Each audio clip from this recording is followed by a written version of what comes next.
नमस्ते प्रणाम। तो कहला भाई लोग, आज तो दिन बढ़िया बनल बा, थोड़ा बहुत धूप उगल बा, देखी लो उग गइल बा।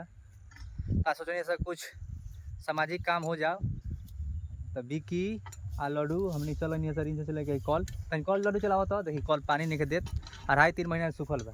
देखिए पानी नहीं के दे तू, 2.5-3 महीना सूखल बा।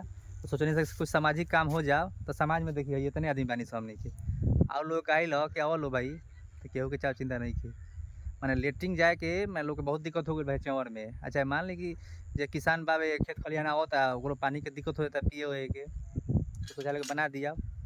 तो ये 3 महीना सूखल बा कल, जौन ई कल हमनी के गम्हरिया गाँव भटकेसरी पंचायत प्रखंड जलालपुर पड़ेला। तो हमनी के भूतपूर्व विधायक माननीय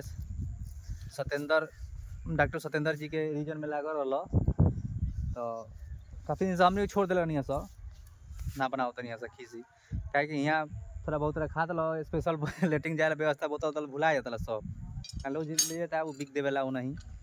तो इसे खीसी छोड़ दिला नहीं सब। बाकी आज खुद हमनी का दिक्कत होता है, परेशानी बुझाता तो कहीं भाई चलो बनाओ जाओ। तो बिकी खोल रहा बारन चली तब तक अब पानी देख लो भाई सामान सब सूख गया पियर पियर बोल भाई वासर हो कठुआ गल बा ठंडा में बेचारा सिंह के गुरु के कमे वासर हो साफ सफाई करता नहीं सब बांध रहल बानी सब घूम के तनी लगन से देखा लड्डू स्थिति का होई बा देखी सूख के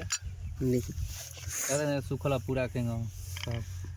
चलिए अब तक बनाओ तनी सब पानी उनी ओकरा बाद धन का सामान लागेला में अगर पानी धरा के चला के तब देखाओ तनी सब भाई।